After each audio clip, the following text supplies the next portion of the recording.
Shalom, friends. It has been quite a Passover for us here at the farm, and I hope it's been a meaningful one for all of you as well, because the truth is that I know that we all wanted to share more messages and teachings over the holiday itself. But here at the farm, the two most exhausting times of the year are Passover and Sukkot. There's rarely a free moment, and when there is, it's often spent collapsed on the sofa in exhaustion just between appointments. And believe me, I'm not complaining. I love every moment of it. There's just nothing I'd rather be doing, and I want to tell you why. Because as you know, right, Passover is 7 days. The first day and the seventh day are full-fledged Yom Tovs, meaning holidays. There's no electricity, no phones, no cars. Without getting into all the details, it's very similar to Shabbat. But the 5 days in the middle are a different story. They're called Chol HaMoed, which I guess you could define as like the mundane within the holy. They're sort of like the intermediate days of holiness. They're definitely holy, right? You wouldn't wear tefillin even, tefillin, the phylacteries. You wear them during the week on every day that you pray. But the holiness of the Chol HaMoed is so enhanced, is so great, that it provides this amplification of spirituality, which the tefillin usually offer. Meaning that the day itself is imbued with great holiness, the holiness of Passover, just not the same degree as the first and the seventh days. All of this is detailed, by the way, in the book of Numbers, chapter 28, verses 16 to 25. I won't get into all of those details because I don't want to hijack Jeremy's fellowship, but I did want to share it with you because it's a big part of Jewish life here in Israel and around the world. But really more here in Israel, because in America, during those 5 middle days, life really does go on normally. It's not a Jewish country, right? So it's not built into the calendar. So while people use their vacation days for the first and the seventh day in America, most people don't even have enough vacation days to cover those middle days as well. Definitely not on Passover and on Sukkot, on the Feast of Tabernacles. So on a practical level, other than special prayers in synagogue and eating matzah instead of bread, those days don't really stand out. But in Israel, it's a very different story. The whole country is on vacation, right? Whether you're more religious, less religious, it's just what's done. The most secular Israeli refers to Passover, before and after Passover. Even if they don't keep every aspect of it, it's just scheduled into the calendar. It's so much part of the national consciousness. It's just a time for national vacation, but not exactly at the Ari Abramowitz farm. Right, on our mountain, we take vacation after Passover. At least that's when we would. We don't actually do that because, the farm just like lights up over Passover. We literally had thousands of people flooding our mountain. They're just I'll try to send a few pictures of it, but it was just overwhelming, and we're very busy. And it gives me great joy because it's an extreme example of one of the primary reasons I believe Hashem sent us out here, to give people from throughout Israel and around the world an opportunity to experience the holiness of this place. Really how mysteriously sacred these mountains are, because there really is a lot of mystery to it. It just doesn't add up otherwise, because all of Israel is holy, right? All of Judea is holy. But when people come out here, I'm just telling you, as a general rule at least, they're so touched, so profoundly moved, so deep in their souls, it's just something I can't intellectually comprehend. And in that way, by the way, this mountain actually reminds me of so many of you, because I can understand intellectually why truth seekers, particularly from Christian backgrounds, as many of you are, would be drawn to connect to the Jewish roots of their faith. But the fire and the passion and the love and the yearning that I see in so many of you, well, it's got to be from a deeper place, a hidden place that I can't necessarily understand.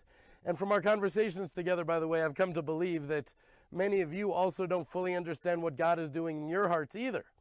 Anyways, bottom line is it's just so busy. On the one hand, it's a lot of work. And on the other hand, like I said, there's nothing I'd rather be doing with my time or my life, which, by the way, is the reason it's so important that Shayna and I are on this mission together. Because while other families are out on vacation, she's here by my side, greeting thousands of people into our home and giving them food and love and attention, and really just like being the Sarah to the Abraham that I aspire to be. Anyways, the farm was more of a destination than I can remember. There were tour buses that booked ahead and also just constantly coming out every single day. But the majority of people just showed up, right? They heard about it somehow. Word of mouth in Israel is a real thing, right? I even implemented a new approach that may seem obvious, but there were just so many personal requests come in that it would have been impossible for me to entertain everybody.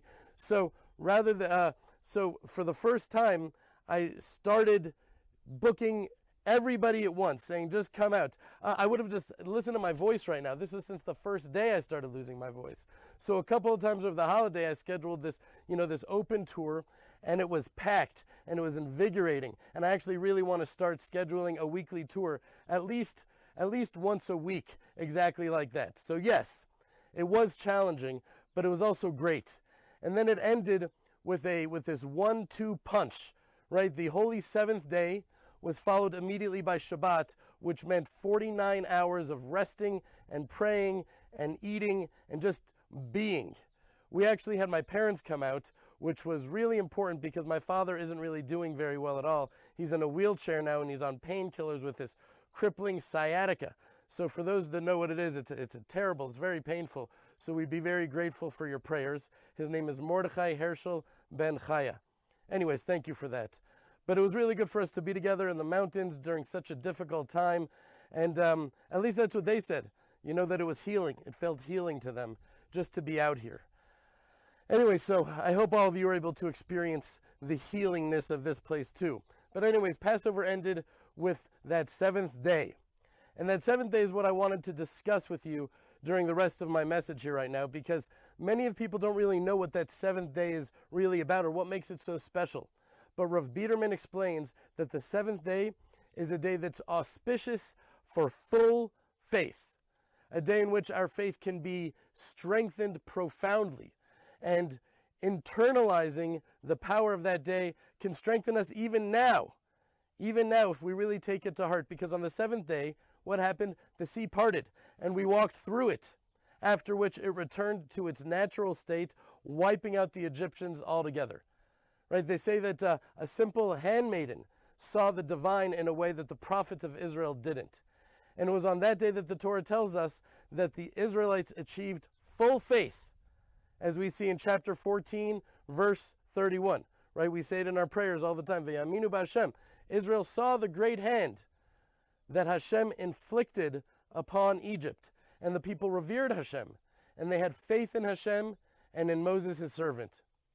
Meaning, finally, only then did they really have faith. That up until then, there was a mum, right? There was a blemish in their faith.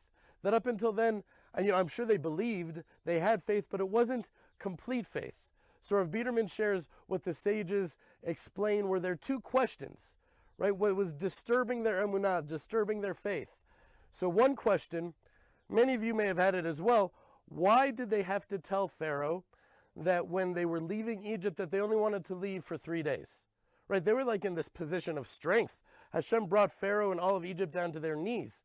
Just say you're leaving for good. Right? The second question is similar. Why did they tell the Egyptians that they only wanted to borrow their valuables, their clothes, their treasures? Why not just say it's ours now? Right? It's pennies on the dollar for the years of brutal enslavement. Why just say that they're borrowing it? So these two questions plagued them, and it disturbed their faith. But once they saw the parting of the sea and the drowning of the Egyptians, our sages explain only then did they really know.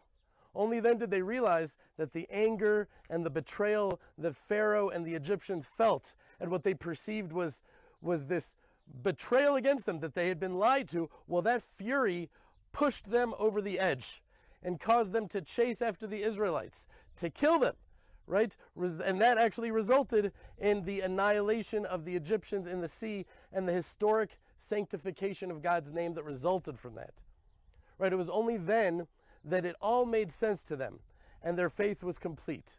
And that's why I wanted to share this message with all of you, because we can learn from this during our times when we are already seeing, right, all around me right now, we're already seeing the redemption unfolding.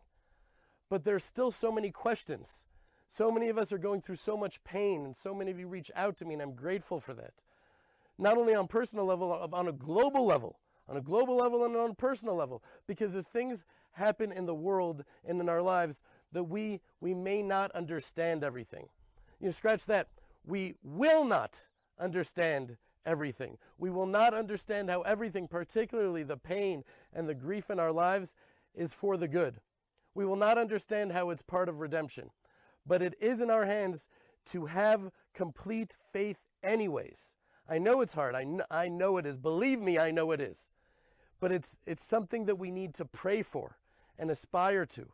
But we can have that complete faith despite the questions. If we look back at the blemish in the faith of those Israelites and take that lesson into our hearts. You know, I was even just talking to Jeremy about this yesterday, right? We've seen with our own eyes the miracles after miracles that brought us out to this mountain and have guided us every step of the way. Yet there's still moments of doubt, real moments, long moments sometimes, moments of not understanding. But it's during those moments that we really can strengthen our faith and know that just as we see God so clearly looking backwards in history, Hashem is with us now and guiding every detail of our lives, even now. And so, my friends, I want to bless you and bless myself, bless all of us with the gift of perfect faith and the knowledge that Hashem is with us. And there is a reason, a good reason, for even those things that we can't possibly fathom, that we can't possibly understand. They're all part of the redemption that's unfolding today. Shalom, my friends. Back to you, Jeremy. My name is Ari, and I live here on the edge of the Judean frontier. And just as the prophets foretold, the mountains of Judah are coming to life. The ingathering of the exiles is taking place right before our eyes. The dead language of Hebrew has been revived. And the final prophecy is manifesting before our eyes as the righteous of the nations are coming together with humble hearts.